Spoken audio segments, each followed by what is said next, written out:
Chapter 10, Section 6, Solving Equations with Radicals. This is going to be fun. We're going to solve radical equations by using the power rule. We're also going to solve radical equations that might require a couple of extra steps. We're going to solve radical equations with indices that are greater than 2, so that have types of roots other than square roots. And we're going to also use the power rule to solve a formula for a specific variable. Always important to be able to do that. So a radical equation is an equation that contains one or more radical expressions with the variable. See, just like an exponential equation is an equation where the variable is in the exponent, and a rational equation is an equation with the variable in the rational expression.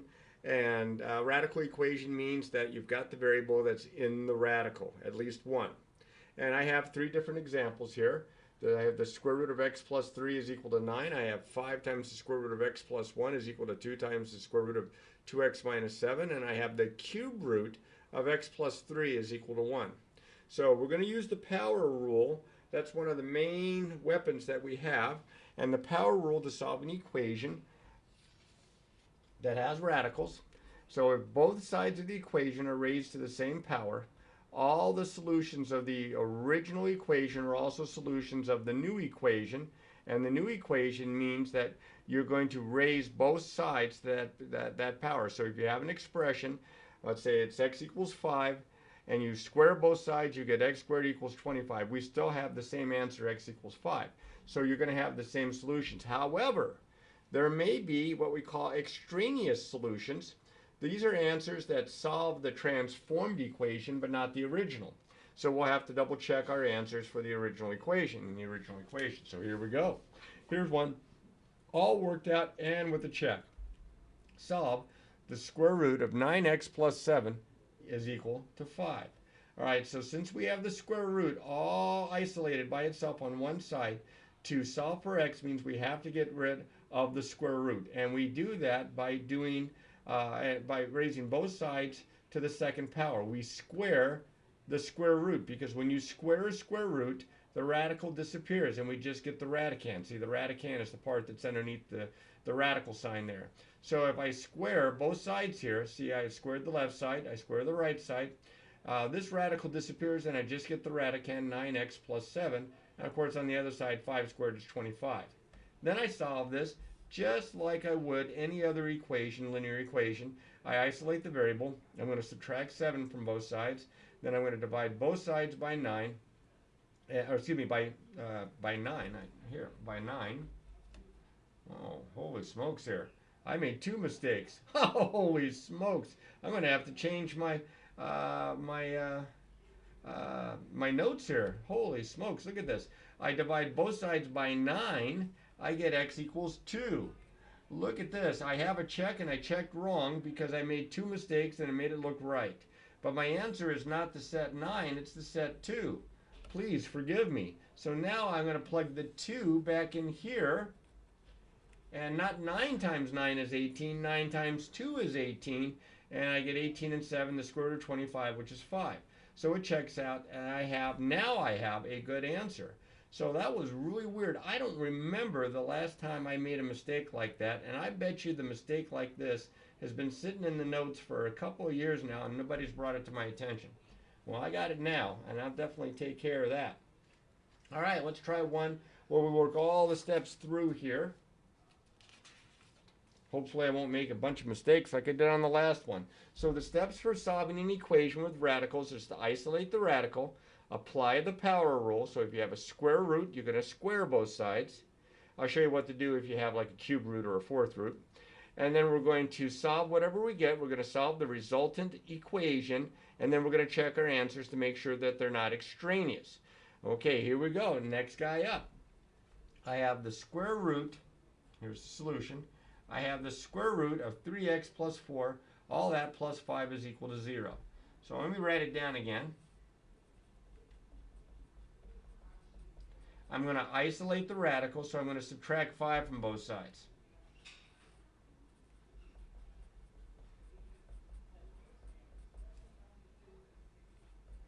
And I get the square root of 3x plus 4 is equal to negative 5. Now, if you look at this really closely, you'll notice that something doesn't quite look right.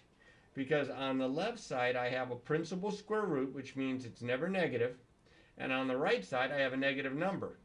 Now if I square both sides using step 2, you'll notice that I'm going to get something that's going to look okay. If I square both sides, I'm going to get, now remember, you square the square root, you get the radicand, 3x plus 4, and then on the right side, negative times negative is positive. So everything's looking pretty good right now. I'm going to subtract 4 from both sides. I get 3x is equal to 21. I'm going to divide by 3, and I get x equals 7. See, I get what looks like a very reasonable looking answer. Because it comes, first off, it comes out to be a nice integer. That's always nice. It's a positive number. That's always nice. But look what happens when we check it. Now, I'm going to plug the 7 back into the original problem. I get the square root of 3 times 7 plus 4. All that plus 5 is equal to 0. So I get the square root of 3 times 7 is 21. Plus 4, I have 21 plus 4, and then the plus 5 equals 0. This is the square root of 25 plus 5 equals 0. This is 5. The square root of 25 is 5 plus 5 equals 0. This says 10 equals 0. Well, that's false. This is no good. So the only answer that I got is extraneous, that I have is extraneous. So my actual solution set is the empty set. No solution for this equation. That's why it's important to do step 4 here. Check your answers.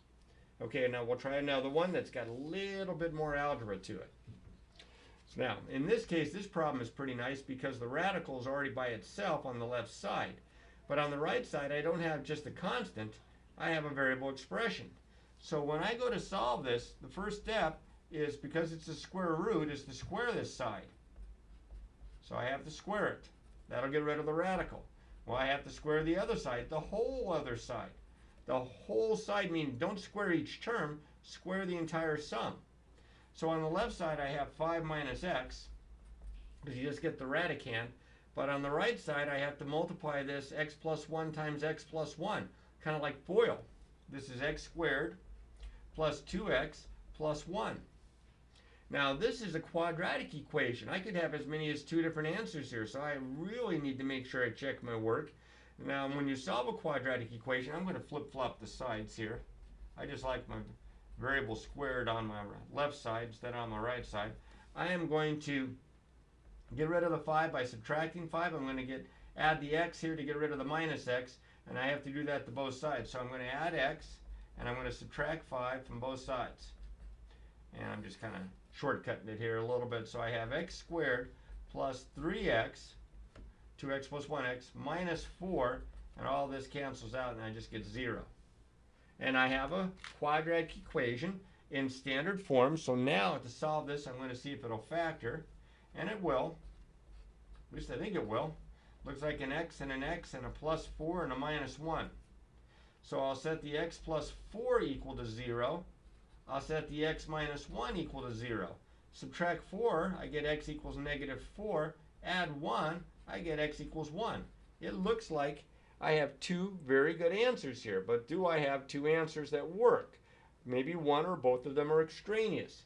So now I have to go back to the original equation, and I'll plug negative 4 in and see what happens.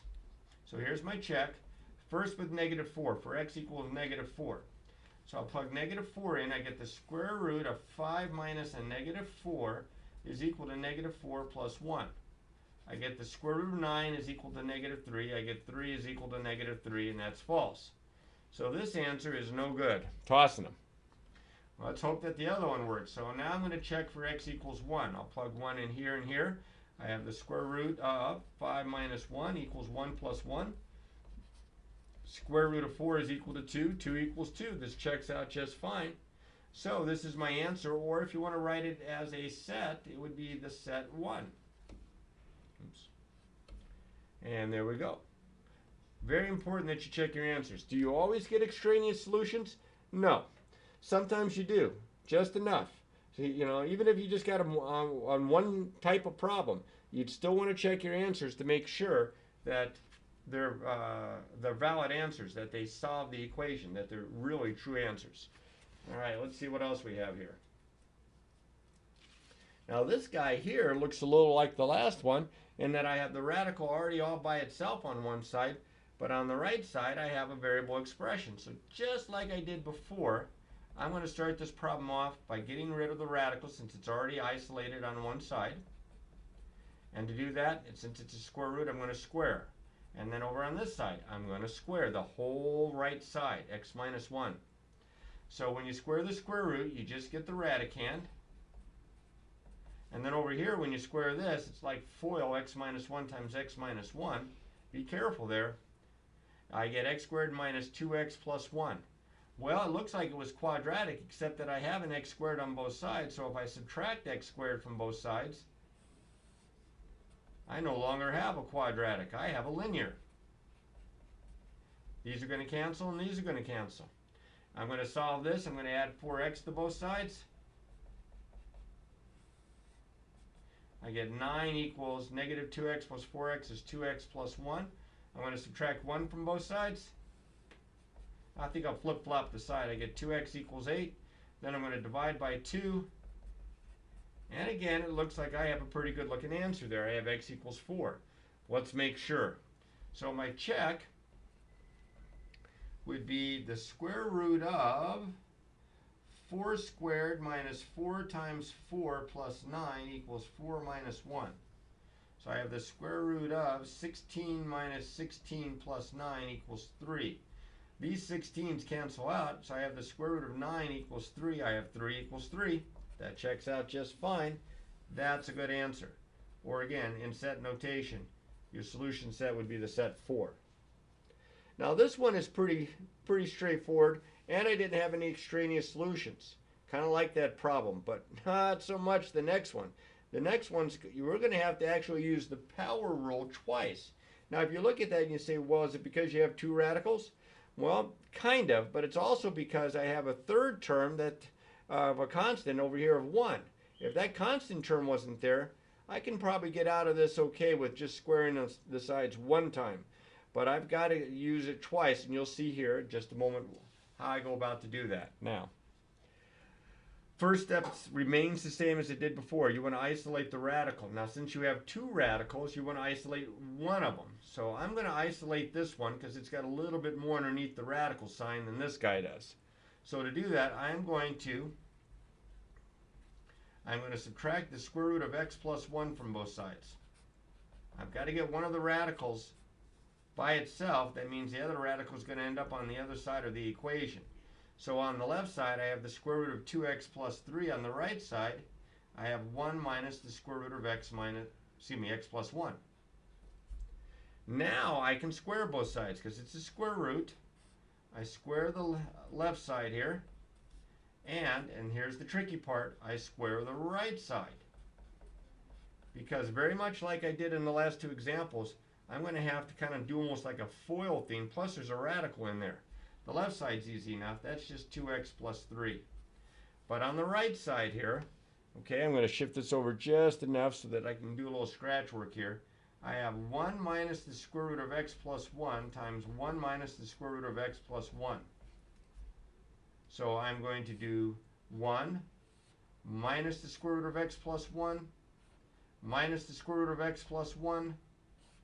Square root times square root is just going to give me the radicand, so plus x plus 1. So this side here is 1. Now there's two of these. Actually, there's a 1 and a 1 here, so let's go ahead and add those. That's 2. These are going to give me minus 2 square roots of x plus 1, and then plus an x. Well, I squared both sides, and I did get rid of the radical on the left side, but I did not get rid of the radical on the right side. So I'm going to have to square again. But before I do, I isolate it. So I'm going to subtract 2. I'm going to subtract x. And I end up with x plus 1 equals negative 2 times the square root of x plus 1. Now normally, if there was a number added or subtracted to my square root, I would undo that. But since there's just a number that's being multiplied times it, I'm not too worried about that. I am going to square both sides.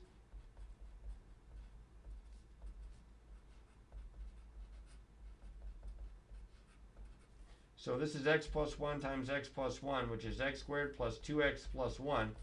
Oh, it just keeps getting funner and funner there. That's not a word. So I have over here, I square the negative 2, that's positive 4. I square the square root, and that just gives me x plus 1. So now I have x squared plus 2x plus 1 equals distributing 4x plus 4. Yikes. Now I'm going to subtract 4x from both sides. It's quadratic. And I'm going to subtract 4 from both sides so that I can get this in standard form. 0 on the right side. On the left side, I have x squared. Looks like minus 2x minus 3. Well, the good news is I'm getting close to the end. The bad news is I still got to solve it with factoring, but more good news, it does factor. This is x minus 3 times x plus 1 equals 0. So I have x minus 3 equals 0 or x plus 1 equals 0. Well, to solve this here, I'm going to add 3 to both sides. I get x equals 3. Here I subtract 1 from both sides. I get x equals negative 1. Now, maybe both of these answers are good. Maybe neither one of them is good. The only way I can determine that is to check them. So I need more space, so I'll bring this over here. Oops, actually I'll bring just one piece of paper over here with me. And remember, the original problem was the square root of 2x plus 3 plus the square root of x plus 1 is equal to 1. Let's see what happens here. Remember, we had two possible answers here. We got x equals 3 and negative 1. So let's check for x equal 3.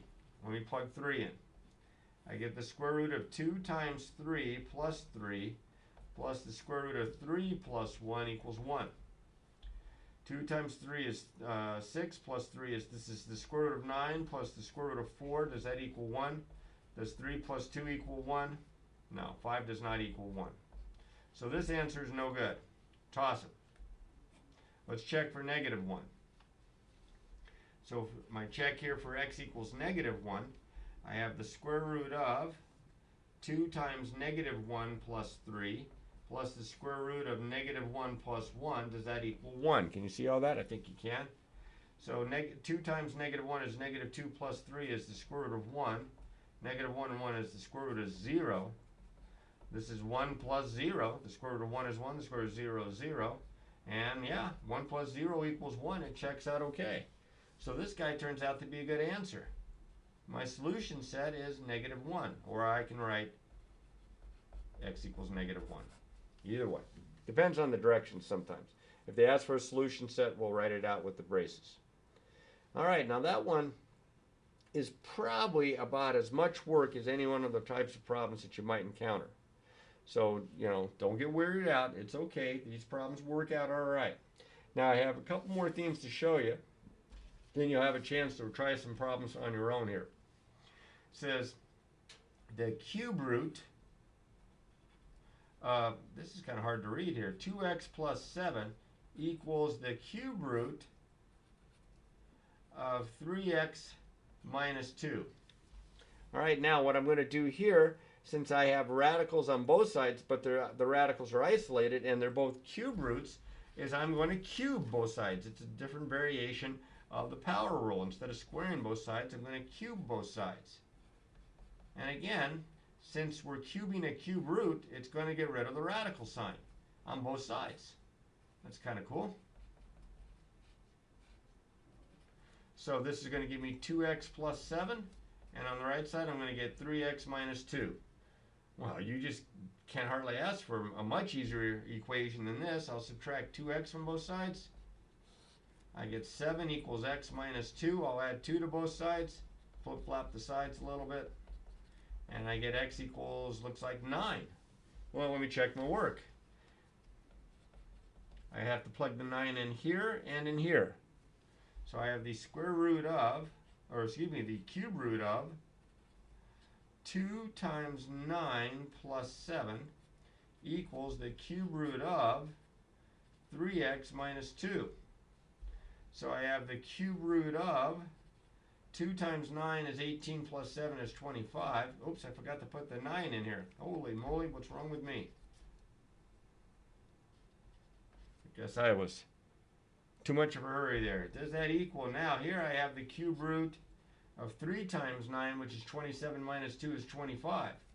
Well, it checks out okay. All right, it doesn't matter that it's not 5 equals 5 or 2 equals 2 or 0 equals 0. I have the same exact number on both sides. It just happens to be the cube root of 25 on both sides, but that checks out okay. This is a good answer, and I'm going to write my solution set as the set 9. All right, now this also works if there's square roots or fourth roots or fifth roots. You just have to use the appropriate version of the power rule. But always remember, check your answers.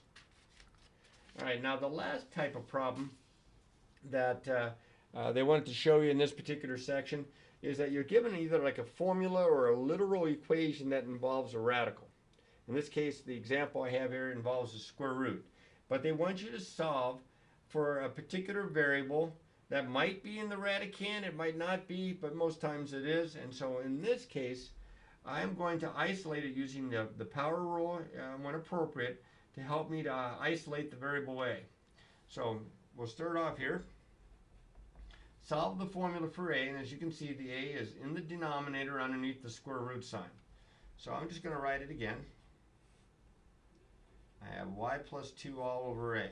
To get rid of the radical sign, I'm going to square both sides.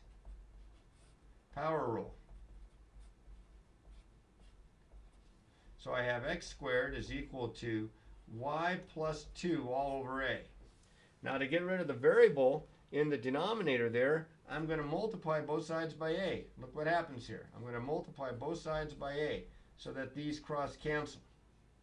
And I have ax squared is equal to y plus 2. Now remember, I'm solving for a. I just have to get rid of the x squared that's times the a. So I'm going to divide both sides by x squared. And I have a is equal to y plus 2 all over x squared. And there it is. That's my man. So that would be my answer. Now you don't have to worry about checking this because it's not like we got a particular solution to a radical equation. We're just solving for one of the variables. And I know that this stuff looks kind of tricky with the radicals, especially the one that involved the 2 radicals where we had to square both sides twice. But you'll get this. It just takes practice, practice, practice.